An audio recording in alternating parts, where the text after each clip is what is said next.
Hey all, so in this video we're going to take a look at an IMSAI 8080 kit from the mid 1970s, actually I think 1976, and this is a new old stock kit. It's never been assembled.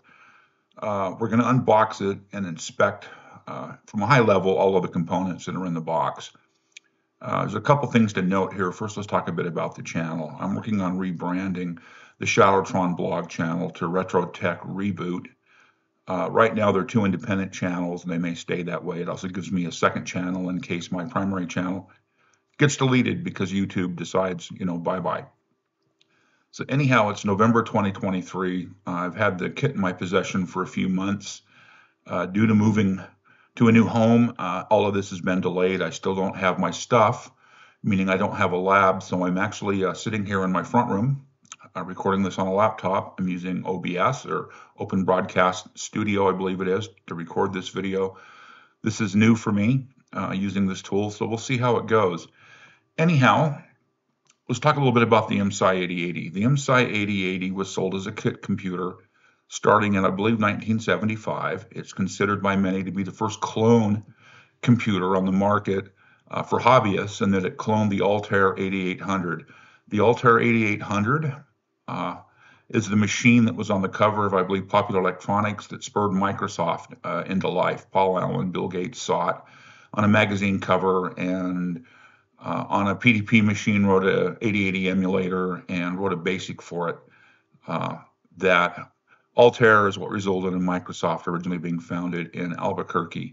Anyhow, the IMSAI is a clone of that machine. This is an 8080 based computer, so it predates the Z80 and all the, the 8085 and all the CPUs from Intel that came after that. It's a very minimally configured machine. It has a front panel that provides all the control. You can kind of see that on the right-hand side, the middle picture. There's a bunch of LEDs and switches down the front that are used to control the machine. In the default kind of shipped configuration, it's got a front panel to control it, a CPU card, and a small amount of RAM, and that's it. There's no real I/O to a terminal. There's no way to save programs, that kind of stuff. All the interaction with the user was through the front panel. You purchased it as a kit, it got delivered to your home, and there was a very thick 3-ring binder that had all the documentation and assembly instructions that you worked through. So anyhow, with that said, let's jump into the unboxing stuff as the machine came to me. So what we see on the kitchen table here, and yes, it's my kitchen table because I don't have a studio, is the inner box. So the seller double boxed it for me. So with the shipping box removed, we find this box. This system has been opened up at least once before, and all of the components removed, I would say at least twice, because if the manual that comes with it was actually, was actually in the box, it had been removed at some point. It's been, retaped shut, and of course the seller opened it up to take photos of everything he was selling. So the box came as delivered. Here it says IMSAI on the side in that wonderful IMSAI blue. Let's move on to the next photo. Here we go. Okay. Another view of the box from the same side. The box is in really remarkably good shape considering it's from 1976. View from the other side of the box, you can see that there's a ding and a tear in the box. It's also got the IMSAI branding on the other side. And if we look down closer at these handwritten notes on it, you can see that the SN:005182 is the serial number of this IMSAI, and that 005182 matches the little sticker that came with the kit that you stuck on the back of the box, and those serial numbers do match. So I know this box goes with the kit that's inside of it. I'm not sure what the EXP-22 means. No clue. Another view of the box, just looking at another side of it. So we're going to go ahead and start to look in the box. As you can see in this photo, there's some blue text up on the top of the box. IMSAI Manufacturing Corporation and the address in California from back in the day. IMSAI, the system was created by IMS Associates, I believe is what the company was named. And of course, IMS, incorporates that name. Open the box up. There was a lot of those clear air-filled plastic tubes around the box and some bubble wrap. I've removed most of that to get to the individual components inside of the box. We're going to pull all the pieces out and kind of take a look at them individually. There's some stuff in this bag. It's foil covered, so I assume it's static dissipative in some way, with bubble wrap on the inside, although I don't know that for sure. Another bag came out wrapped in bubble wrap with, some stuff in it we'll look at later. Another bag came out. You can see in this one down through some sheet metal that has holes in it. That's actually one of the sides of the card cage the S100 cards go into. The black tape is tape that I believe the seller added. It's a cloth-based tape, even though it looks like, electrical tape. And that kind of yellowish tape on the left-hand side is, I believe, the original tape, potentially, or maybe it was from a different, I don't know where you got the bubble wrap. Maybe it was from something different. I don't know. It's that weird fibrous tape that's pretty strong, typically needs to be cut. Yet another package comes out. There's something here that looks to be in an static dissipative bag with a little bit of bubble wrap on it. A box comes out. You can see that the box again has that black cloth tape on it, so it's been opened and resealed. It jumped back. There's a number 4 written on that box, which may align with something in the assembly manual. I've read the assembly manual several times, but there's a lot of stuff going on there, and I don't remember a lot of details.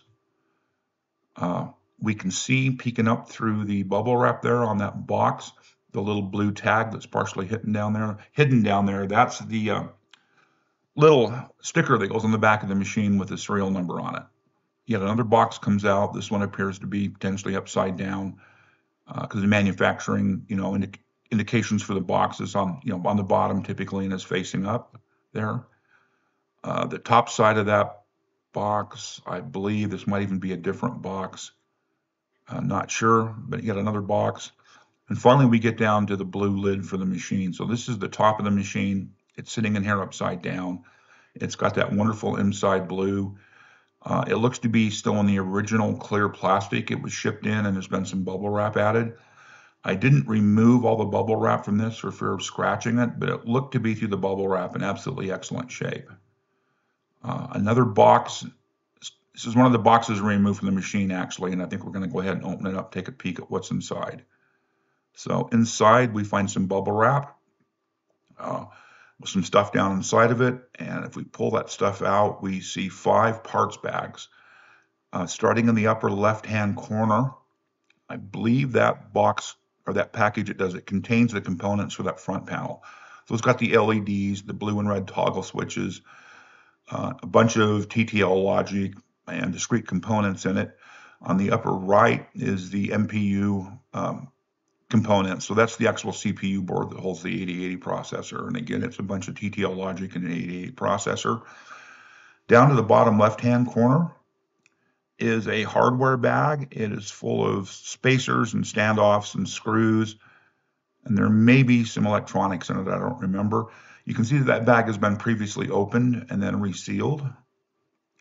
In the center bottom, we have the EXP22 package. So that is mounting hardware for the 22-slot motherboard. So this machine, as configured, looks like it shipped with the front panel, the CPA, the 22-slot motherboard, the EXP22, the CPU card called the MPU, where the 8080 lives, and then another bag that I'm trying to remember right now what's inside of it. So let's look a little closer at some of these bags. We can see here this bag has got resistors in it, various screws, mounting hardware. I think I see some IC legs hidden under there. In all of these bags, you may have noticed there is a packaging sheet inside of it that tells what should be in the bag. It's really cool to me that we have those, and really 4 of the 5 of them are undisturbed, which is really pretty sweet. You can see there in the that bottom, well, that one center of the screen with the blue, that there was some insulated wire, some twisted pair. There's a grommet, resistors, probably an inductor, some ceramic caps, etc. in that bag. We look at the EXP22 mounting hardware bag. Again, we can see that it's got a packing slip in it. And if we go to the right, we see the chassis and hardware package, and it contains Again, a bunch of stuff that I can't read enough on there to know. If we go up to the MPU, the CPU card bag, we see MPU there on the yellow tag up in the upper left-hand corner. And we start to see actual parts. There's a 74 LS100, an LS02, an LS04. So those are low power Schottky versions of that logic. 7474, I believe that's a D flip-flop, a 7805 regulator, the 8080 CPU, etc., etc. Some capacitors, some inductors. There's a 78L12, which is a low current 78 plus. The 78L12 is a 12 volt regulator. It's the lower power variant. It's not in the big package that goes on a heat sink. And it's got some resistors hidden away in it. We can see here for the front panel that it calls out for a bunch of spacers and screws and resistors and capacitors. And in the top of that bag, you can just see peeking through some blue and red that are toggle switches. Flipping all the bags over, we can get a peek at what's in from the other side. Upper left-hand corner, of course, you can see toggle switches and LEDs and a heat sink and some miscellaneous components. Upper right, again, we see a couple of ICs in those red rectangular carriers. Those rectangular carriers are interesting in that they were designed to carry the part, and normally the leads on a new part are flayed out a little bit. If you ever struggle to put a new part into a socket, you know that you end up bending those leads in. That red carrier bends the leads in to the 0.3 width that a socket needs, and so you can kind of align the red carrier on top of the socket and push the chip down inside, and then reuse it as an alignment tool for the next part. And that saves you from having to bend the leads in. And what that also means is the tension of those flayed leads makes it through, and so the leads are pushing harder against the outside contacts in the socket. And the key to a good electrical contact like this is to get all of the oxygen out of the connection. You want a nice metal-to-metal connection with no oxygen in it. With the oxygen removed, it shouldn't oxidize inside of the connection. Lower left-hand side, bag of hardware. Middle bottom side is the mounting hardware for the front panel. And that lower right side, we can see a couple of rubber feet in there. Looks like there's a couple others flipped over, some screws. Those rubber feet, of course, would be the original rubber feet that shipped with the system. I have no idea what their condition is, whether they're soft, whether they've rotted. I just don't know. Won't know until I open the bags, assuming I do. A little closer look at just a bag full of hardware. You can see some solder down in there. Lots of washers and spacers. There's some disc caps hiding in there. There seems to be a yellow slip behind the blue slip. I don't know exactly what that is. It might be a component carrier. I'm basing that on the holes I see kind of across the top of it. The 23 slot motherboard mounting hardware, nylon spacers, nylon screws, some more solder hidden away in it. A little closer look at those rubber feet and the few screws inside of there. Again, a little closer look at that bag. We can see part of the packing slip, of course, on the top. There's like 2 bundles of solder in there, resistors, a couple of ICs and carriers. A crystal, we can see the crystal down there, just off center to the left on the bottom. So that'll be the crystal that sets the clock frequency for the system. And of course, the LEDs and toggle switches and some capacitors. I can see some tantalum capacitors there. Just below center on the left, I believe those 2 blue, circular, they're oblong items are tantalums, a bunch of disc caps. So we open up the next box, and again, it's wrapped in bubble wrap. And this box was heavy, and it's heavy because of this massive transformer. I believe this transformer weighs 16 pounds. I could be wrong, but that's what my memory is. And this, of course, is the main transformer powering the system. 120 or 240 volts comes into it. And you get the raw AC out to provide the 8 volt and the plus and minus 16 volt rails in the machine. New old stock transformer at this point. You can see it's never been soldered to. It's unused. A little closer look at the other side of it. You notice that the solder lugs are numbered 1, 2, 3, 4 on this side. And on this side, they're 5, 6, 7, 8, 9, 10, and 11. And the manual gets into what numbered lug you use to do what. The markings on the top, it looks like it was manufactured maybe by Trane, T-R-A-N-E. I don't know what the 3751 is. Perhaps it's a serial number. It doesn't seem to be a date code. The system came with some paper tapes. These look to be absolutely untouched.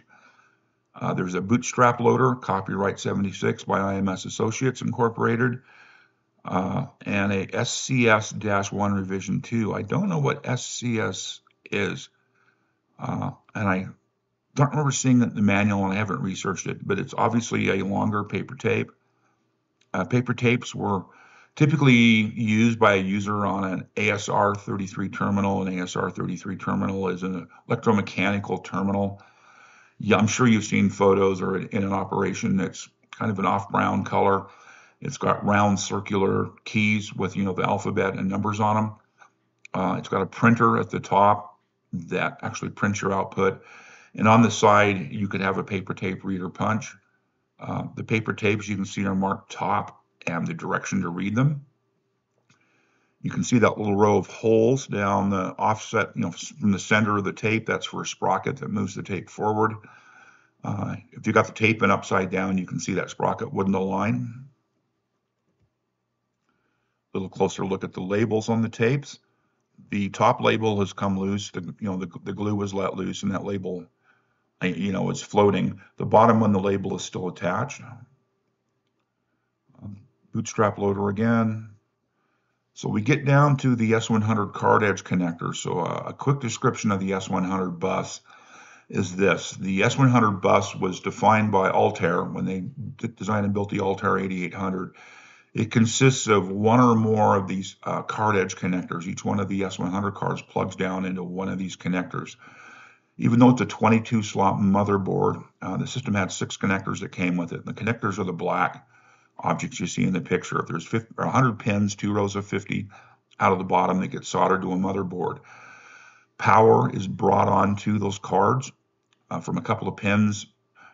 On this, really, I think it occupies 6 pins total. Card plugs down in, it picks up the raw DC voltages, typically around +8, ±16, and there's local regulation on each S100 card that regulates it to the required voltages. The motherboard is passive, and it's just a straight through. Pin 1 on, location 1 connects to pin 1 on location 2, connects to pin 1 on location 3, all the way to however many connectors you have on the motherboard. It's just a passive board. The white objects with the little nubs on them are the card guides. Those snap into some metal work inside of the case. And then the card will sit in the slot between the two and slide down into the connector. Finally, you see a heat sink sitting there.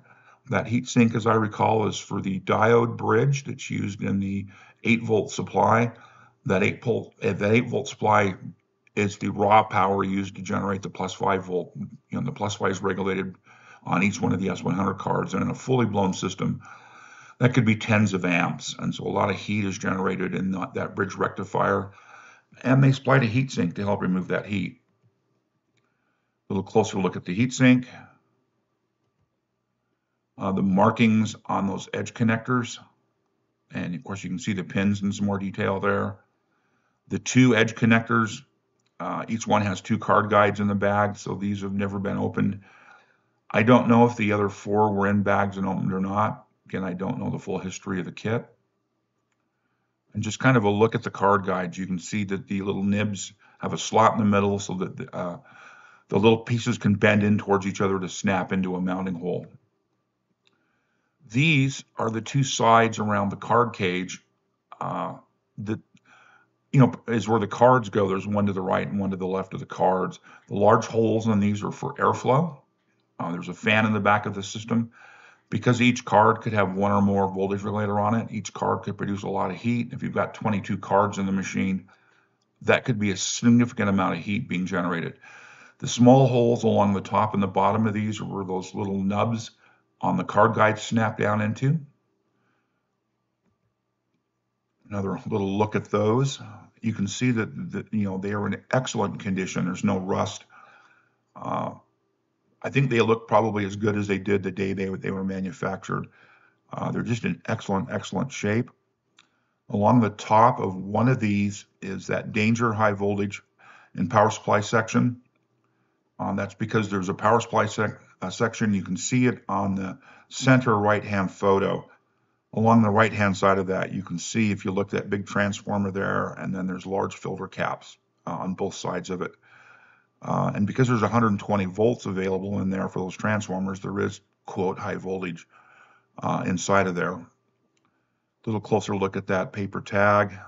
You can see that it's just in excellent shape. It's just absolutely excellent shape. I'm just amazed, how good this stuff has survived. Of course, it's been wrapped up in plastic and packaged in a box someplace, for a lot of years. This is the back panel of the machine. What we see here is the part that faces out. The large circular hole is for a cooling fan. The smaller hole to the right below it is where the power cord comes in. I believe there's a strain relief that snaps into that hole. And then you can see two columns of 5 connector holes. Those are for holding DB25. Connectors, RS-232 back in the day used DB25. You may be familiar with it from older PCs. Parallel printer on an older PC was also a DB25. There's that little D-shaped, slot with 2 little screw holes on the side. Those screws, of course, hold the connector in there. The inside look at that panel. In this one, you can see the little press fit threaded inserts. There's a couple towards the top, just in various places. And basically, mechanically, the sheet metal is aligned and a screw is passed through. And those little inserts basically act as the nuts. They're just press fit in to make assembly easier. This is the front panel of the machine, looking at it from the inside of the machine.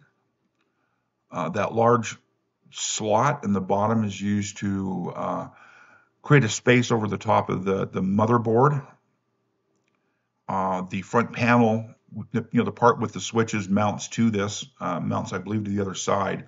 And it's got an S100 card edge connector on the front panel, and that plugs down into that 22 slot backplane this kit came with. In the early days, you could buy a kit with a backplane. I believe the smallest available was a 4 slot. Again, this has got press fit, essentially nuts, I'll call them that, in it. It looks, it's very well designed, and again, it's just in absolutely excellent shape.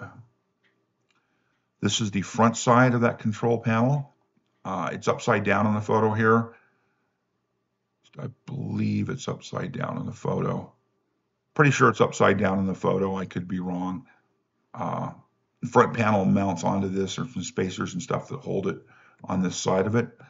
There are the large electrolytic filter capacitors the system uses. The 2 large ones are for the plus 8 volt power rail, that raw plus 8 volts. The transformer feeds that diode bridge that is on that big heat sink, and then that fluctuating DC comes from there to these 2 large caps to do, smoothing. If I can read the number, I believe these are 95,000 microfarad 15 volt caps. This raw voltage on these should be around 8 volts. You can see the date code is 42nd week of 76, and they're 85-degree caps. On the top of the caps, you can see 2 basically holes on the top that a screw screws down into, and then the white dot is the vent in case these, dry out, become hot, create pressure inside and need to vent. These capacitors mount upside down on a PCB for the power supply, and then there's screws that come up through the PCB to hold the caps in place. That was a really common design back in the time, and any place they're still using these caps, they're probably mounted the same way. The 2 inner ones, the smaller ones, are for filtering the plus 16 and the minus 16 voltage rails. So out to each card in the end, you have a raw plus 8 volt, a raw plus 16 volt, and a raw plus or minus 16 volt. You may see these spec'd in some places as 7 and plus and minus 15. The reality of the voltage regulators used, such as the 7805, is to get a solid 5 volts out of the regulator, you need some overhead voltage. What comes in needs to be higher than that. And in my memory, these can work around 7.5 volts. So 8 volts coming in gives plenty of overhead to get that nice solid plus 5 volts out. If you talk about Power dissipation, power equals voltage times current, or P equals E times I. If there's 8 volts coming into a 1 amp voltage regulator, 7805, and there's 5 volts at 1 amp, coming out, the 8 volts minus 5 volts leaves 3 volts that needs to be dealt with, and that 3 volts gets dissipated as heat into the machine. So this is the problem with linear voltage regulators, is they need to dissipate the voltage that they don't want to output, and it gets dissipated as heat. That's why you see those linear voltage regulators on heat sinks typically. Some of the wiring that came with the machine, you can see that line cord there. It's in absolutely excellent shape. The rubber hadn't hardened up on it. Well, the coating, I don't know that it's rubber.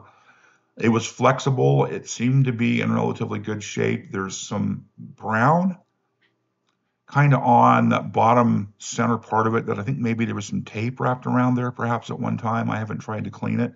You can see the 3 prongs that plug into the wall are nice and clean. I've seen these on older used gear where those are just corroded and nasty. There's some twisted pair wire there to the left, and there's a bunch of various gauge, single wires to the right, well, to the bottom right. We move on to the next box. On the top of this box, you can see that serial number tag. We'll take a closer look at it. That 005182 matches the markings on the outer box.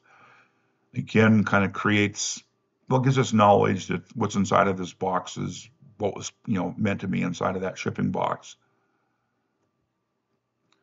These are kind of a foam pad. I want to call them insulators, but they're not really that. If you look at the little center picture there to the right, if you look back towards the back of the case where that fan is, you can kind of see one of these mounted across those 2 large caps. And I think these were there to create some rigidity, I can't say the word, to keep the 2 caps rigid so they didn't move around, hit each other, break the PCB. And you can see another one kind of down there towards the front right-hand side on one of those smaller caps. There's green paper on these that can be peeled off to expose essentially a glue that would hold these down onto the capacitors. I didn't try to peel back that green paper to see if that glue was still viable. The foam in these, to me, looks like they've aged a bit. It didn't crumble, but it seemed old to me, and obviously it is. There's a ribbon cable here that came in the kit. It's, I think, a bit over 1 foot long. It's got 2 red insulation displacement connectors on it, and those connectors, let's go to the next picture and talk a bit about this. If you look close on the right-hand side, you'll see a white styrofoam block there that's meant to hold the pins in alignment. And kind of along the inside edge, you might see some little gold pins that are the pins. Those connectors are meant to plug into, like I said, a 16-pin socket. So part of the design of the original Altair that got cloned into the IMSAI was the front panel controls the machine by literally injecting opcodes onto the bus, commands onto the CPU data bus to get the CPU to do things. If you examine memory, it actually sends the opcodes that basically says, read a memory address to deposit. It goes through the opcodes to say deposit this data to this address. The CPU card itself, the MPU, has the CPU on it. The CPU's data pins literally off the CPU, and those are buffered and sent down to the S100 bus. And those buffers are tri-state, so the data from the CPU isn't always sitting on the S100 bus. That allows things like DMA to work in the machine, something else to provide data to control the machine. Because the front panel needs to display or inject bytes of data directly to the CPU, the socket on the MPU card connects directly to those pins on the 8080 CPU. And this is how they brought that data across. In the original Altair, you see a larger connector with 8 wires coming out of it that jump over to the front panel. IMSAI cleaned that up and went to a ribbon cable with these 16-pin dip connectors that go into IC sockets. So it's just a cleaner way of doing the same thing, getting the raw 8 data pins on the 8080 CPU brought directly to the front panel. I think I need a sip of coffee here because I'm starting to get a frog. So I moved backwards there. Let's go back to the picture we were talking about, and let's move on to the next one. So here we have something that looks to probably be wrapped in the original packaging. I remember this yellow tape that had fiber in it from back in the day. It may still be available. I'm going to have to assume that the white foam sheet there was available back in the era. I don't really know. We open that up and remove what's in it. We see a dress panel. Uh, this dress panel goes on the front of the machine underneath the toggle switches and basically groups the switches into three groups. The left-hand opening holds 8 switches, the middle one holds 8 switches, and the right one holds 5 switches. And if you look down at that little photo, middle of the right-hand side, you'll see a group of blue, red, and then blue, red, blue, red, blue, red. So that right-hand most bank of blue, red are the upper address byte, and those 6 switches or 8 switches would come through that slot to the left there on that dress panel. It just mounts to the front of the case underneath the switches. And like I say, it's a dress panel. It's meant to clean up the look of the machine. It mechanically doesn't do anything. Coffee's trying to give me hiccups. Apologies. This panel looked to be in absolutely excellent shape.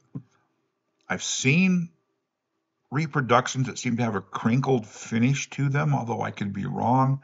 This just looked to have a smooth gray paint or powder coat. Again, it's just in excellent condition. This rail here is used to help hold the switches together, aligned and as a solid unit. Each one of the paddle switches has a metal plate behind the plastic toggle that has an upper and a lower hole in it that can be used to mount the switch to something, and then 3 pins on the back of the switch that are used to be electrically connected to the system. If you look at this panel, starting on the left-hand side, you'll see 6 holes, a space. There's 8 holes in the center, and then there's 8 holes to the right. And what happens is either the top edge or the bottom edge, I don't remember, of all the switches get screwed to this panel, and it gets screwed to the chassis. And that helps hold the switches, like I say, in alignment and rigid. And that way, when you're toggling the switches up and down, the stress isn't being passed through the switch to the solder joints on the back plane. Let me step back and say that again. When you're toggling the switches up and down, that mechanical force isn't being passed through to the solder joints on the front panel.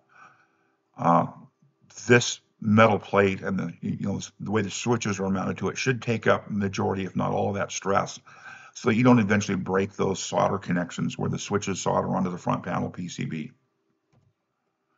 Kind of another look at the top side of that. You can see again, it's just in excellent shape, no rust, no scratches. It's not bent. It's just in beautiful shape. We then move on to this little L piece here. If you look at that photo in the middle right-hand corner, way to the back, you see kind of a slot back there. There's the fan to the right, and then there's a little opening on the top sheet metal there to the left of it. And that slot's meant to pass ribbon cables out through. So if you had a floppy disk controller in the machine, you would have external floppy drives, and you'd have to bring the control data, from the card out the back of the machine to an external case. This becomes a clamp to help hold those cables rigid so that the strain relief occurs where this is clamping the cable down and not passing that strain through the machine to the PCB. The system came with a filler panel or a fan cover, whatever you want to call it, for that fan opening in the back of the case. You can see that fan opening in the small picture there towards the back right.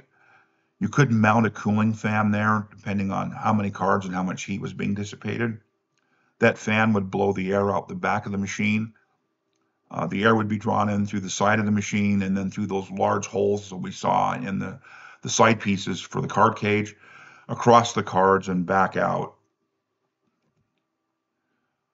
The front panel of the original machine consisted of a piece of film with the markings on it. We see this piece of film here. I've rolled it out flat and just used those foam pads to kind of hold it down. You can see, 6 rectangular openings or clear spots in the film. Those are where the LEDs that are mounted to the front panel PCB would shine through. And you can see there's some markings on this. We get a little closer look at those markings. Apologies for the reflection of my hands in the image, but you can see here on this side of the film, we've got the IMSAI 8080 microcomputer system logo up there in the corner. If we look down at that little slot there, kind of center right, there would be 4 LEDs that would peek through that opening. From the left, it is interrupts enabled, run, wait, and hold. So run says the CPU is running, wait says it's waiting on something, and hold says something else at the moment I don't remember. Below this on the front panel would be 6 switches. That's that blue, red, blue, red, blue, red that you see on the little photo on the right-hand side of the front panel. And these are the labels for those switches. So that switch to the far left, if it's toggled up, it's examine. If it's toggled down, it's examine next. So those 5 switches that would go from the left across are center off switches. You can push them up, you can push them down, but they return to the center position. Next to examine is deposit, and deposit next. I believe it's, I can't read it here, it's been a while. I believe it's reset and clear all or something like that in that center. There's run, stop, toggle that 4th switch on the left up, the machine runs, toggle it down, it stops. And then there's the single step switch. So in a stop state, you can run one opcode at a time by hitting the single step switch. And as you single step through the program, you would see the addresses and data over to the right-hand side and the slots there. And then finally, there's the power switch.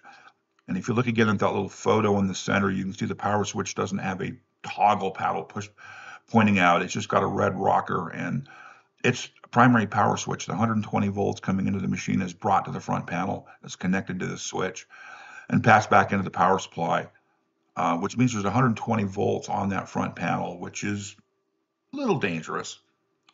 Other quick things to look at here is you can see in this photo, there's 4 small round clear spots with a little dot in the middle. Those align with the holes in the plexiglass front panel for the screws to go through to hold the sandwich together. You have an outer piece of plexiglass and inner, and you have this sheet and a backing sheet behind it. And then, of course, there's the long slots with the, become those little crosses. That's cutting guides, I believe, to cut the film to size.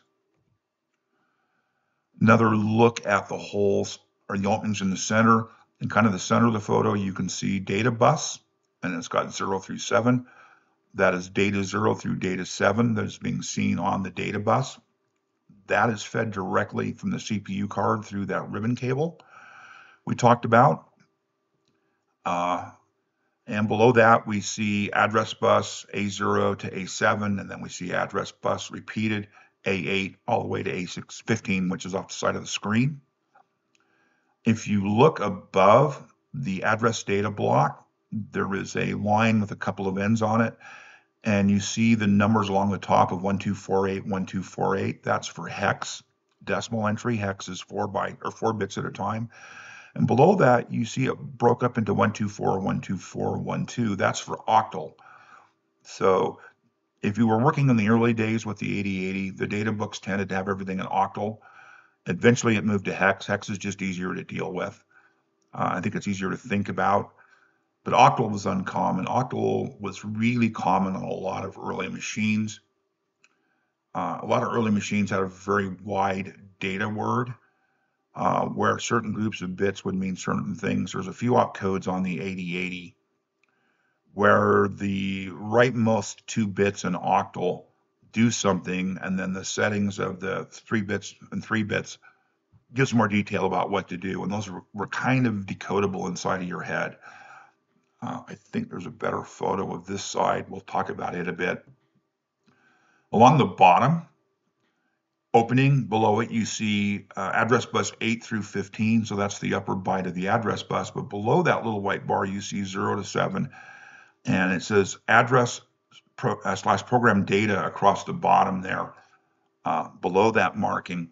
So that typically showed the address bus, but you could also set the switches that set below that to an 8-bit value that could be read from port FF on the 8080 CPU. If you know what a port is, this will be obvious. If you don't, a port is something external to the 8080. It's not memory.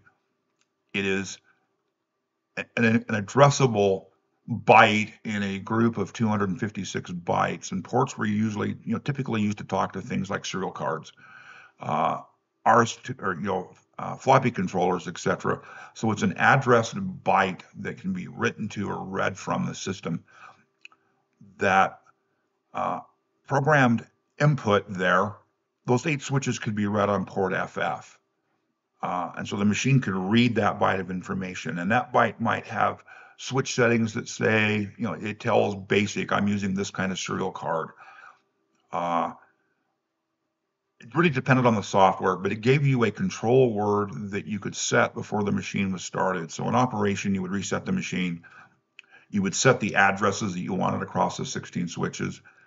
You might then set a control byte on these 8 switches and then run the machine. The machine would read port FF, get the those switches, and react properly.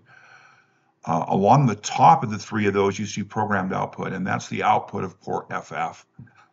It just gave the system the ability to write stuff out to a port to drive 8 LEDs that you could see and kind of interact with. It's really the only controllable output in the machine in the kind of base configuration. You could control addresses to a point, but this gave you something where you could send a byte of data out. In a more modern PC, an equivalent of this might be postcodes. If you've ever looked at a more modern PC as it boots, it'll output a byte of information as it goes through various steps in the BIOS to bring the machine up. This could have been used for the same thing in software. If you had a piece of software that had to run and initialize things, it could have used this to output essentially postcodes. It could be anything you want it to be. There could be games written for it, and there were that used the 8 LEDs. An interesting quirk of the initial design is the LEDs are opposite the data bits, and what I mean by that is if you set bit 0 there all the way to the right high, the LED would be off. If you set it low, the LED would be on. So a lit LED didn't indicate a 1 there, it indicated a 0. Some people modified the board to flip those around to fix that. It's just kind of one of those quirks of the design. Finally, in those 3 openings, we see the machine status. It says status byte. And starting on the far left-hand side, there's memory read. There's input, so that IMP says we are reading from an input port. So if we executed the opcode to read the program data input, that LED would flash as it read it. You probably wouldn't be able to see it, but if you were single stepping, one instruction at a time, you would see it light as it wanted to do that input from the port. MI, I think that's machine cycle, but I don't remember for sure. At the moment, that eludes me. The next position over is out, and that again is saying there's been a port output, a port write. So if you were writing to those programmed output LEDs, you could see that out LED flash. There's a halt LED next to it that basically says the machine is holding. I think, don't quote me on that, I could have that wrong. There's a stack position, a WO and an interrupt position as well. And at the moment, I don't recall exactly what all those do. It's been a while since I've looked at this architecture. The next piece that was in that rolled up tube is this piece here, and I've unrolled it. So there was a tube in the kit. You can see it there in the photo on the upper right-hand side that had that piece of film and this sheet rolled up inside of it. And those 2 sheets become the insides of the sandwich, plexiglass to the back, plexiglass to the front, as I recall. And I think this reflective side we see on this, and this is a guess, faces into the machine, and it keeps the light from the LEDs that scattered out to the sides from causing that entire plexiglass panel to glow red. And of course, the LEDs would then shine through these slots to get to the piece of film out to the user. You can see here it's shiny. It's in, again, really good shape. I'm just amazed to have this artifact. You can see my horrible reflection there. In it again, just a little closer look. Here we have the 2 sheets of plexiglass. Actually, let's step back. The other side of this sheet was white. If you look at that center photo, the little mini IMSAI, you can see that the letters IMSAI 8080 are white. And that is the white on the other side of this sheet because it's facing out, being seen through the openings in the film. This is the plexiglass front and back panel to create that sandwich. You can see the 8 mounting screws pre-drilled into it. These have still got the original paper on them. I did not try to peel that paper off. I don't know if that paper can even be released after all these years. It's something I'm, if I build the kit, it's something I may look at doing. I just don't know at this point. We move on then to the CPU card. So in the original eBay listing, he didn't show the PCBs, and it was a little bit in the space of, well, an empty case without PCBs, it's just a bunch of sheet metal. And he assured me the PCBs were in the kit. He just didn't take photos of them. And so I trusted him, but I wasn't 100% sure I'd have the PCBs. And there it is. I discovered the PCB. So this is the CPU PCB. I believe this is the back side of the PCB. And this is going to be the back side. Up towards the upper left-hand corner, you can see a spot for a 40-pin dip. That's where the 8080 goes. In that upper left-hand corner is a spot for a 16-pin socket, and that's where that ribbon cable would plug in here. There's various other ICs on the board. There's a large opening to the right in the silkscreen. The voltage regulator would mount there. If you look at the bottom, towards the bottom left-hand corner, you see two positions where there's 4 pads, and the next to it 4 pads and 4 pads. Those are for resistors in the system, typically pull-up resistors in the system. If you look online, you'll see these assembled, and in a future video, we'll go through this. So I have a reproduction of this card currently. One of the things I'm considering is if I assemble the machine is to not use these original PCBs, to instead build the machine on reproductions. Some of the reproductions I would probably have to have made, but there is a reproduction of this card, and I happen to have one of those reproductions. Looking at the front side of the card, and I know this is the front side, we could talk about a bit of the detail here. So if you go to the left-hand side, you'll see that large opening in the silkscreen with the tin-plated copper in it. That's where the 7805 voltage regulator and its heatsink get mounted. And below the hole for the heatsink and that opening, you'll see 3 pins in a triangle pattern, 2 below and 1 above. And if you look at the left-hand pin there, you'll see it comes down in a wide trace down to what is pin 1 on the PCB on the edge connector. And that's where the plus 8 volts is brought into the machine off the bus. The plus 8 comes to that left-hand pin of the 7805. That center pin is ground. And the right-hand side of that is the plus 5 out. And you can see that plus 5 out going onto a large copper bus to the machine. And that's where the ICs and resistors and stuff are picking up power. Pin 1 and the pin on the opposite side of the board is pin 51. Both of those bring plus 8 onto the board. So it gives you 2 connections to the plus 8.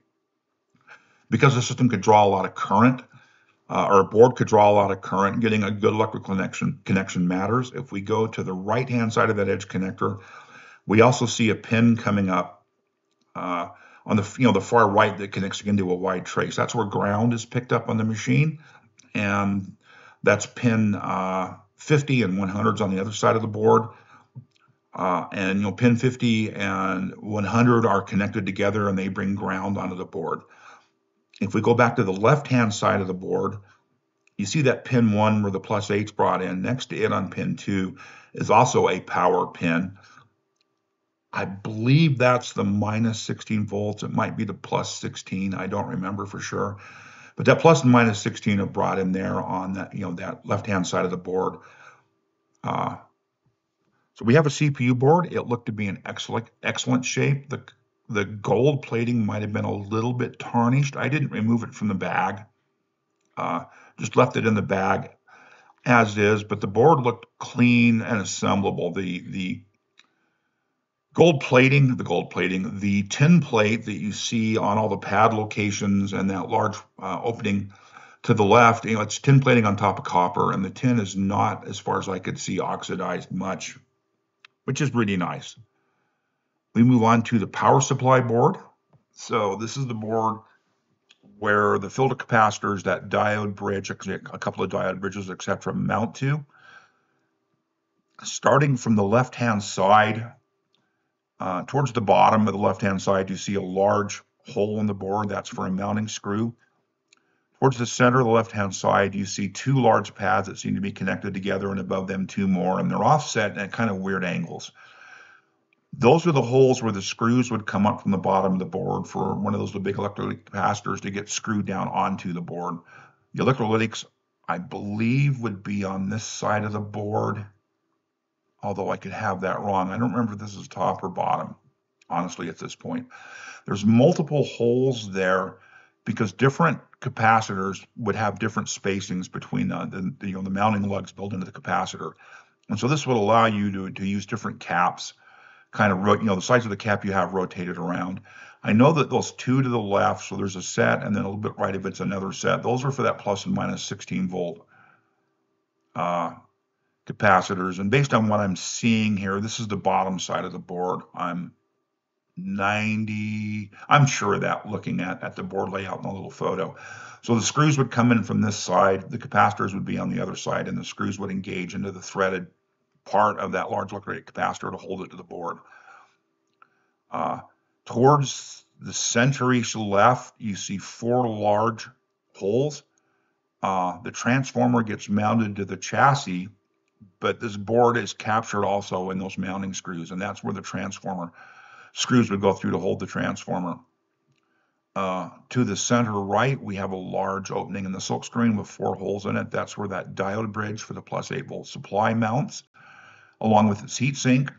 And then we can see holes in basically threes. And that's where those large electrolytic capacitors. And again, there's two holes there because the spacing could be slightly different depending on the manufacturer and capacitors you got.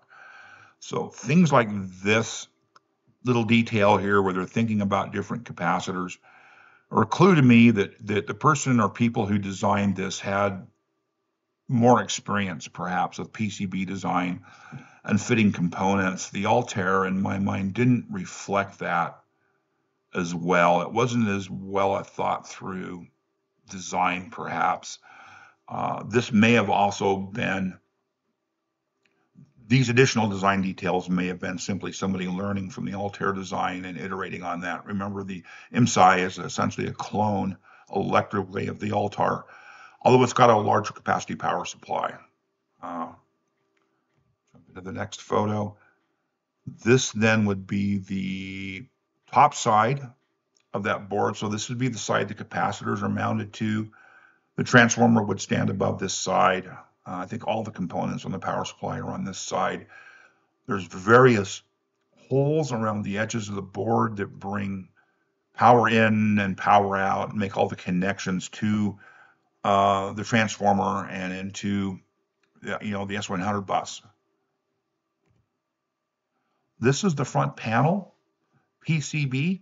You can see on the bottom left there's a gold edge connector that plugs down into the front slot of the 22 position backplane in this case. The original machine typically had a 4-position backplane, as I recall.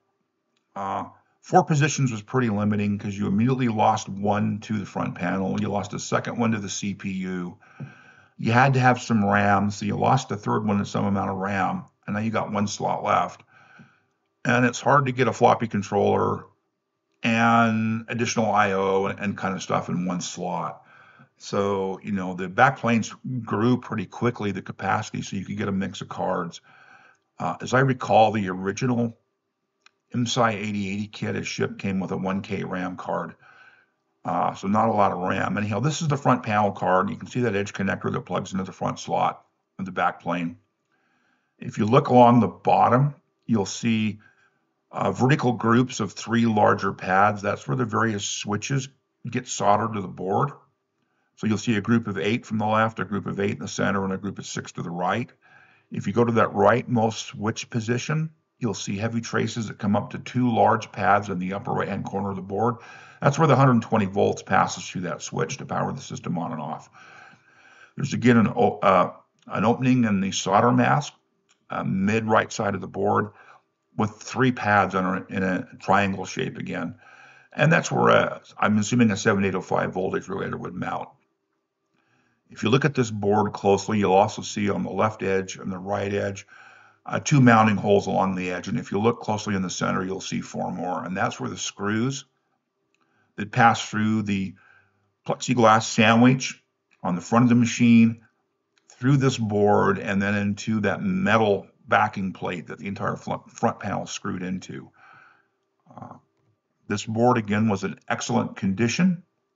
It's Rev 4, the CPA. I believe that's the same Rev that initially shipped with the system. I could have that wrong. The design's from 75. A couple of little details here looking at that is, you'll see that it says all IC pin 1s, and it points off, in this case, to the right. If you look up at IC locations on the board, you'll see a U6, U7, U8, U5. You'll see an indication of what IC goes there, and that's actually done on the copper. There's no silkscreen on this board. There's no indication, however, in each location of where pin 1 was, and that's because the designer chose to have all the pin 1s go to the right side with the board oriented this way. Not an uncommon practice. Silkscreen cost money. Not having to use silkscreen saved money. You can see some LED positions kind of above the center of the board. LA0, LA1, LA2, that's going to be address 0, address 1, address 2, etc. Finally, along the bottom of that text, it says all LEDs and arrow pointing down into a line. That's a diode symbol, but what that tells me is all the LEDs that get mounted have the flat side down towards the edge connector on the board. So again, there's no indication beyond a number for what LED it is, but no indication of orientation. Again, not an uncommon practice. Look at the back side of the board. It's in excellent condition. Center of the left-hand side, kind of there, you can see a large pad. That is for the mounting screw for the voltage regulator, that 7805 on the other side. The center pin of the 7805 connects to the metal tab on the package, which are both ground, and that connects to a ground bus on the system. Here's the backplane. So in this case, we have a 22 slot backplane. Along the top and bottom, you can see, I believe there's 11 holes. I'd have to count them, but there's a bunch of holes along the top and bottom. That's where the nylon screws and spacers go through to hold this backplane rigid to the bottom of the chassis. If you were to count them, you would see 22 columns of 100 pins. So each one of the edge connectors, well, not the edge, yeah, the edge connectors, we looked at these earlier, the 100 pin black connectors, one solders into each one of these positions. There's some large openings, top and bottom, that I believe are where wires get soldered to in the assembly to bring that raw power across, but I could have that wrong, don't quote me on it. We can see here the marking on the board. It's for the IMSAI 8080. It is the EXP22, which is the 22 slot bus. It's revision 1. We can see in this case there's 4 mounting holes there, kind of along the top, that the nylon screws and spacers and stuff are used to hold the board in place. Is there an indication of what this side of the board is? Let me take a peek ahead. There's not. Let's go back to this photo. Along the bottom of the photo, you can see some columns of pads that you can see are laid out in a bus. Pad connects to the next position all the way across. What you see in those top 2 positions of each one of those columns are 2 pins that get connected to that large copper pour across the top of the board there. And depending on the orientation of the board, I'm guessing that we're looking at the ground bus here, but I could be wrong. There's 2 pins from that edge connector that are soldered through here. And because of that large copper pour that those pins solder into, this could be tricky to solder and get done well, because that large copper pour is going to draw all the heat away from the joint, the joint you're trying to solder. And with like a 25-watt soldering pencil back in the day, these may have been difficult to get a really good solder joint to. And of course, if you don't have good quality solder joints bringing power and ground onto your cards are going to either not work, or they're going to be flaky. So again, a bit of a challenge there for the assembler to get that right. A little further away, I think this is the same side of the board. We see the initials, I believe BJM, which I'm assuming are the initials of the designer, or maybe the company that designed it. I don't know. I don't know what the 394V, the 0 and the 30-6 represent. No clue. There's nothing to give me a hint what that text indicates. So this indicates the top of the board and the ground, and this should be the same side I was talking to before. And again, we get a little closer look at the top 2 pins on each one of those edge connector positions and the challenge to solder those. So the edge connectors should be soldered to, the packages go on this side of the board and the soldering actually happens on the other side of the board. That's the board flipped over, again in just really excellent condition. I again didn't remove it from the plastic.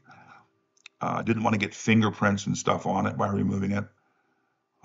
It again looked to be in really good shape. I didn't see oxide on the tin plate, although I'm sure there's some there, but it just, pristine, very, very clean, nice board. We move on here to the bottom of the case, or the top of the case. As I mentioned earlier, I didn't pull the packaging off. There's a bunch of slots on the back there. With this flipped over, that would be where the air intake comes into the machine, passes through the large holes and the 2 card guide sides into the power supply and out the fan in the back, so that you had airflow from the left-hand side of the machine across each card to the right hand, and then exited. Another look at that panel. Again, I left all the plastic on. Everything I could see, it was just in pristine, excellent condition. No dents, no scratches, just beautiful shape. We get now to the bottom panel in the machine. So this is the panel down on the bottom that the rubber feet would be attached to, and then all the components and the mechanical pieces attached to as well. I believe this has got to be the inside of that panel, thinking about it. Along the center, you'll see a number of holes in a line, and then towards the bottom, you'll see that set of holes repeated. Those are the holes that the back plane mounts to. So there's the nylon screws, the spacers, and the nuts. For this, I'm sitting here hoping I've got the orientation of this correct. Not that it's super critical. I may actually be looking at the bottom and not the inside. Never built one of these, so you can see there's threaded inserts along the edges. There's also a bunch of holes along the top of the board that are for power supply mounting. There was various power supply options for the machine, and this, I think, brings into account all the various options. There's 4, towards the center top, there's 4 large holes in a rectangle. I believe in this configuration, those are where the transformer mounts. And if that is, says to me this would be, I don't know which side of whether this part faces in or out. Apologies for not knowing. And the flip side of that panel is here. And it's the bottom panel along the top. In this case now you can see all the holes to mount the motherboard. The machine came with a bit of paperwork. Apparently what I missed here was, we looked at all the boards. It had some bit of paperwork that came with it. There's this nice little brochure from May 76, the complete microcomputer system, IMSAI 8080. I find this particularly interesting. Taking a look inside, let's just jump into a bit of detail here, because what we see inside are various things underlined. Towards that upper left-hand side, we can see that 8 extra LEDs programmed as an output port is underlined. Gold plated over nickel on the PC boards is underlined.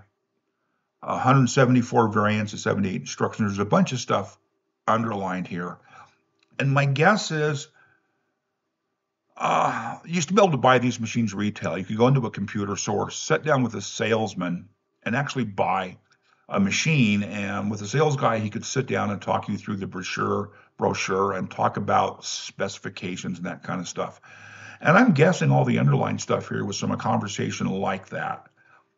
Uh, they talk about the CPU. It's got what is it, 78 basic instructions that ends up with 174 variants. So load A to B, load, there's variants of most of the commands. There's 6, I believe, internal registers in the 8080. And of course, here they are, the stack pointer, etc. The memory chips that were shipped at that point in time were typically 1K by 1 semiconductor chips. They weren't core memory, drum memory, etc. Semiconductor memory was still a fairly new thing at this point in time. Moore's law was well in play here. Every year, those chips got larger and cost less. But to circle back around here, I can really imagine a sales guy sitting down with a prospective customer and talking this through and underlining things that he thought was important. We see here a pricing guide, again from 1970, I can't read it, 5 or 6, that you could basically go through and pick your options and what they cost, and get your machine configured. And perhaps this was meant for the person to take home, figure out what he wanted, and bring back for purchase. The package had this yellow piece of paper in it. There's a good hint here where all of this came from, and we'll move on to that here. You can see here across the top of it, more bits and bytes from the Santa Clara byte shop. So we know at some point this paper from the Santa Clara byte shop made its way into this case. I am confident that this was a piece of paper the byte shop itself created. I believe the byte shop was a small chain of computer stores back in the day. I know there was at least one. There could have been more. Dated December 76, so it's right at the end of 76. That potentially gives us a hint about when this box was sold. Would have been December 76 or after. It doesn't mean it wasn't kitted months before that. I just don't know. And we can see here season's greetings from Santa Clara. Some information here. Todd G. Anderson has his little comment. A note that they're going to be closed for the holidays. A note here that the IMS 8080 kit is going to cost $100 more in January, so maybe that's a bit of motivation to buy at Christmas. And there's other stuff available, like a CompuColor, a terminal. You can buy it assembled at almost a kit price, and there's a special sale December 28th to 30th. Regular feature summary, see below for details. There's an S100 bus system. There's a Southwest Technoproduct 6800. CompuColor, communication terminals, storage and retrieval devices, books, etc. So kind of a look into what the remains of the paper are going to tell you about. Some details here on the IMS 8080. So we can see that the kit price with the 22-slot motherboard was $751. So let's talk a little bit about $751. In the mid-70s, I was a teenager. I was making $1.50 an hour as a busboy working part-time while I was in high school. $700+ was just unachievable to me. I would have had to work several, potentially years, to put that kind of money together. Well, in today's dollars, it sounds like a lot. Back in that era, I bought a used Chevy Impala car for $300, and the car was in excellent shape at the time. The motor had just been rebuilt. It was in good shape, and it was $300 for a car. So this kit cost more than 2 times what that used car cost me. I believe my parents' mortgage payment was $150, maybe $160 a month back in that era. And that was a stretch. That was a fairly large mortgage where I grew up. So, this begins to build some context about what $751 was. It was a lot of money. It was potentially a new car kind of money to get a machine with some switches, some LEDs, a CPU, and some RAM. That honestly couldn't do a heck of a lot beyond very simple games, perhaps using LEDs and educational purposes. This was a big investment back in the time. Talks about the polymorphic 88 with actual video output. Various prices on this stuff, but you can see looking at these prices, $500 to $1,000 back then. I don't know what inflation would turn that in today, but it's a lot of money. Move on to the next photo here. We get a little deeper down into it. We can see that we could buy serial interfaces. The serial interface could be used to talk to a teletype. It could be used to talk to a glass terminal. So a glass terminal was a common term back then where you didn't have a typewriter / mechanical printer for output. You actually had a CRT in the machine that could display text on the CRT. And they became known as glass terminals for a while. You can see here, 300 baud, CUTS standard 1200 baud. CUTS was a cassette input output board. I believe I have a CUTS board in my collection. Serial cards, processor technology, 16K dynamic RAM card at $529, assembled, expected in January. That's another $500 for a 16K dynamic RAM card. That's 16K, $500. Memory was becoming cheaper, but it was still super expensive back in the era. And I love this note along the bottom there. All of the above products are readily available, usually. Talks a bit about the Southwest Technical Product 6800 system. They even say it's perhaps the most economical system on the market. It was a black box with a power and reset button on the front. With the case off, there was a motherboard in it, but it wasn't a general purpose backplane. It had specific slots for specific cards, and there was no card guides. The cards just plugged down in and just hung there, and that's part of why it was more inexpensive. It was a neat little machine. I'll add one someday to my collection. We're going to talk about the CompuColor 8001 terminal series. So these were actual color glass terminals you could buy. Very expensive. Communication terminals, you could buy a Lear-Siegler, I think I pronounced that right, ADM3 terminal. That's a glass terminal. That's really an iconic terminal from back in the era. It has direct cursor addressing, makes it the best choice. You could actually set in software where you want the cursor on the screen to be. It wasn't like a VT100. It was, lots of control over cursor and things. It's a pretty basic terminal. And you can see that it's $925 as a kit and $1,375 assembled. That terminal costs more than the entire IMSAI would. And of course, there was rebuilt ASR33 and KSRs available for $695. You could buy an ASCII encoded keyboard.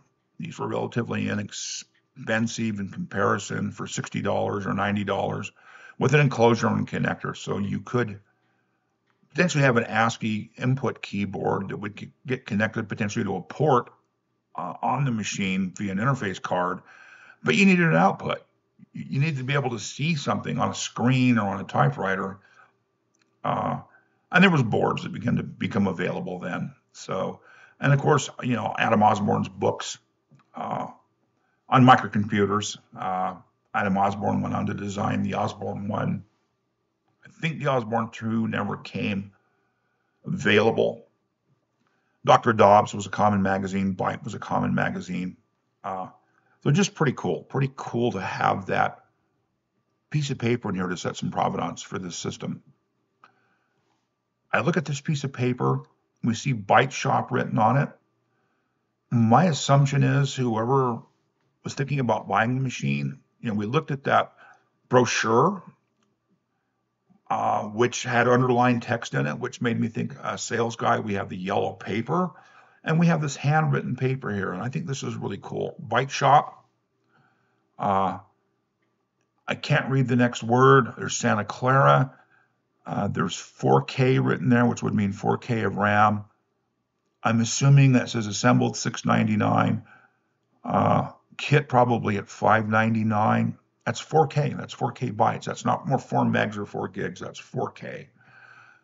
I think in the box there is written BASIC. ASIC makes no sense in this context, so you could have BASIC for the machine. There's an address for somebody there. Because it says Suite 0, I'm assuming that's a company. Maybe that's where you could buy RAM cards. and some phone numbers. I mean, it's just an interesting piece of paper that I could see the potential purchaser keeping notes as he talked with the sales guy. Just an interesting artifact with it.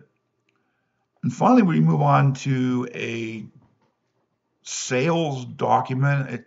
It's an interesting piece of paper. It's dated 14th of December 76, so it aligns well with the dates we've seen on the other paperwork. It seems to maybe say evenings along that address line. I've redacted the name and the address that were written in there. I think it was actually a name and a phone number, and they're redacted. It's for one RAM 4A-1 card. So that was the 4K IMSAI card at the time.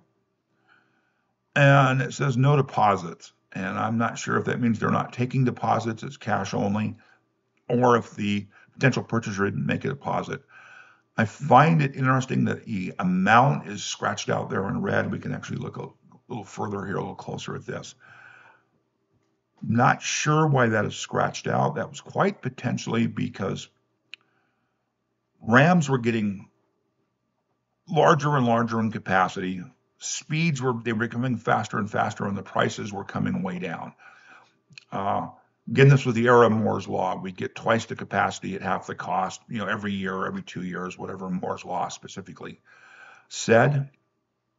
And it may just be that this guy went in to say, hold one of these on the 14th of December, but it might be, February before he could take delivery. And because of the volatility in RAM pricing, the board might be a lot cheaper. It might be more expensive. And you certainly wouldn't want to put money down in December for a board that costs $500 that you could buy for $300 2 months later and not take possession of 2 months later, until 2 months later. So, I just don't know. This is a guess again. I really think that gets us full circle here and back around to the original slide. So this was a pretty high level unboxing and kind of inspection of the boards and the parts and the metalwork and stuff. And as I think you could see, things just seem to be in really excellent condition. So this raises the question, what am I going to do with the machine? I've asked in several places out on the web, various forums, etc. And some people say build it. It was meant to be built. You should just build it. I'd love to assemble it for the experience, but at the same time, it's an artifact from back in the era that's still very much in the condition it was when it was shipped. And it could make an interesting display piece. So, if your museum wanted to have, here's what the kit looked like, here's what an assembled unit looked like, this could be an interesting part of that. The minute I assemble it, it just becomes another assembled inside that I've had the experience of assembling, but it's just another assembled machine out there. There's nothing special about it except you could say it was assembled from a new old stock kit. Part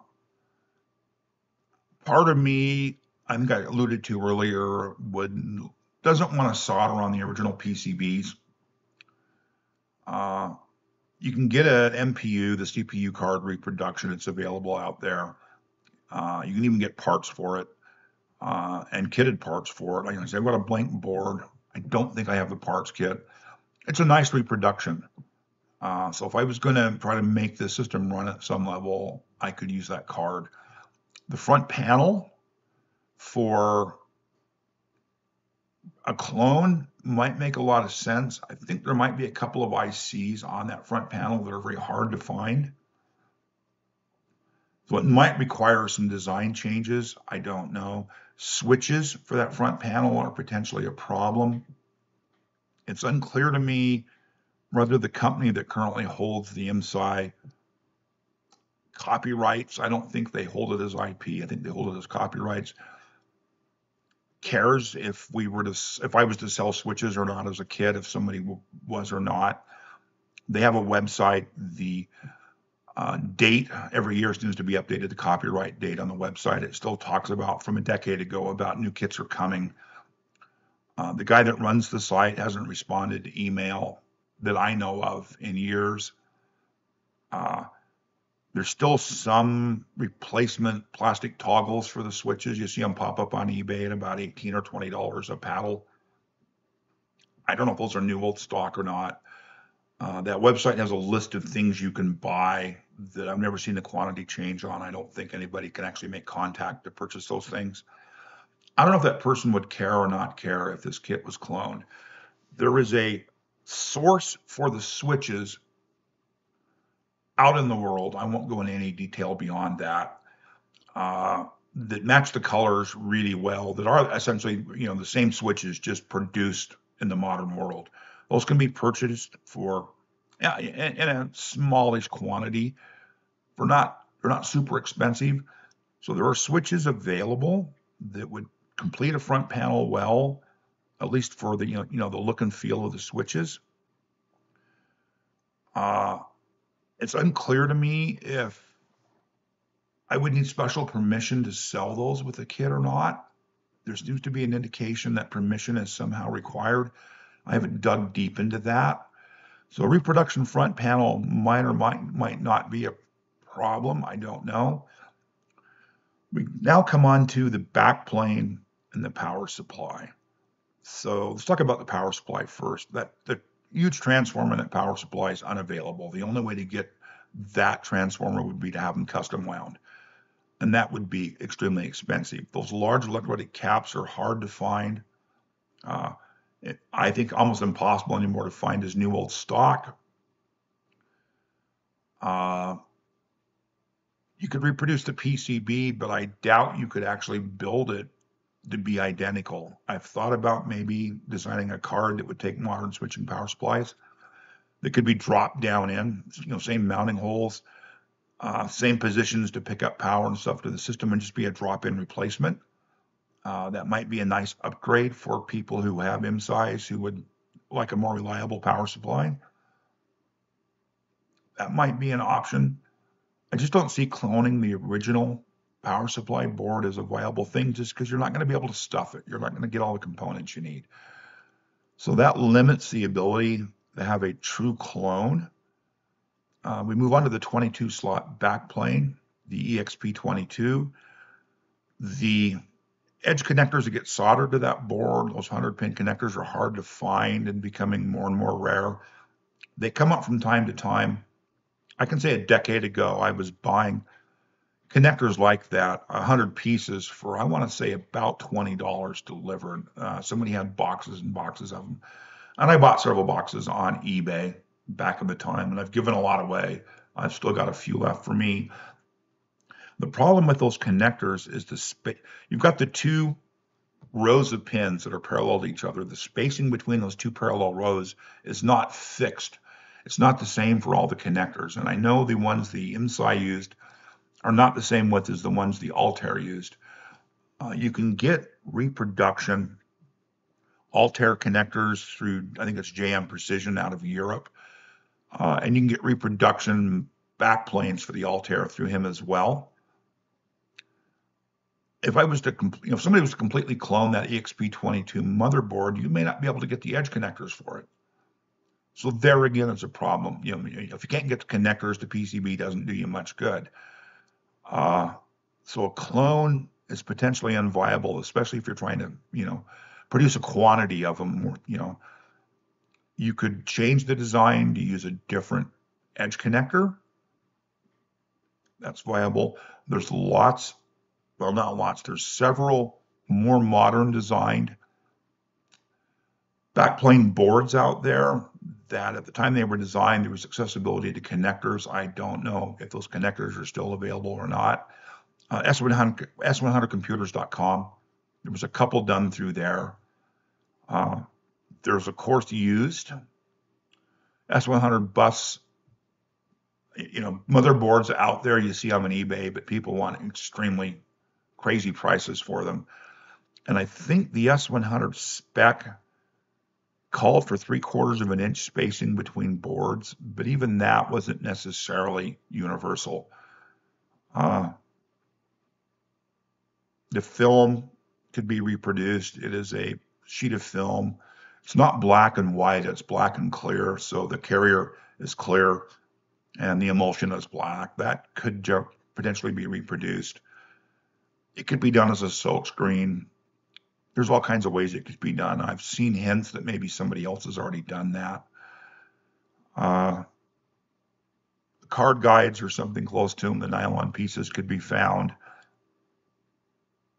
Is it worth trying to produce a clone of this so that I could build a clone, not have to touch the kit? A lot of money there.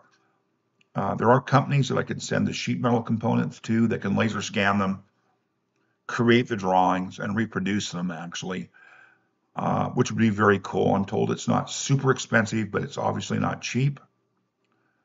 I believe it's Glitch who has the metal top for the Altair machines. I think he's got one or two up on Tindy.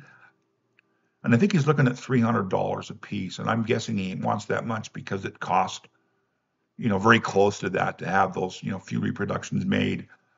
And I don't know if they're painted or if they're powder coated. I don't know which, but none of this is cheap to do. And I can't imagine anybody saying, yes, I'd spend $2,000 for a semi-clone because you can't clone everything. So I just don't know. I could lay out, like a front panel PCB myself and have it manufactured for a few $100s and a bunch of labor and use the components in this kit to stuff it. But now I've got a blank original PCB with no way to build it. I'm extremely undetermined in how I want to move forward here. I've got a couple people that I'm talking with that might potentially be a partnership to do this. I don't know.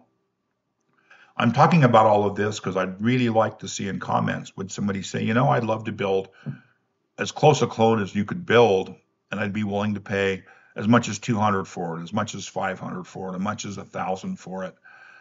It'll never happen for $200. It'll probably never happen for $500. Or I just never want to build one. I mean, that's the other possibility. Honestly, in the modern world, you can buy a emulated system. The High Nibble sells a really great emulator that has a beautiful front panel to it. It's got the same toggle switches essentially, a beautifully reproduced front panel, and it uses an ESP32 to drive all the emulation on the back end, and it works very well. And emulates floppies. It's got what he calls the web UI, so that your emulated hardware can sit on a shelf someplace and you can control it out of a browser window from your iPad or your PC.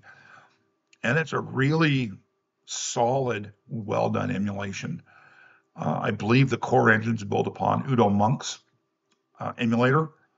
And it's just full of options and ways to bring it up. You can run CPM, you can run XY Basic. There's just lots of things you can do with it.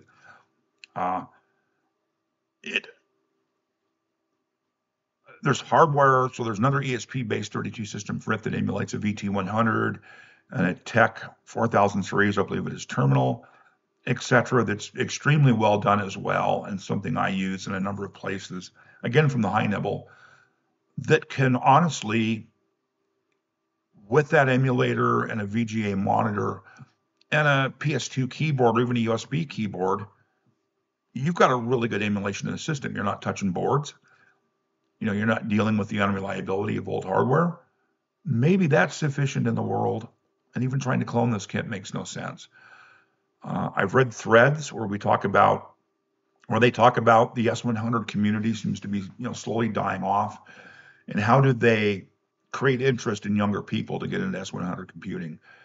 And that's certainly true. I was a teenager in the heyday of the S100 machines. I was in my early 20s as these machines started to kind of die off. And we moved on to, eventually IBM PCs and, the Commodore 64, those kinds of things. S100 saw a lot of use for home computers and a lot more use, I believe, in industry as machine controllers and that kind of stuff. But the interest is waning. I love machines like the IMSAI and the Altair, because if you make the effort, you can understand everything from the ground up. You can spend the time and fully understand the hardware, how all the hardware works. You can understand the software, how to program in the machine language on the 8080.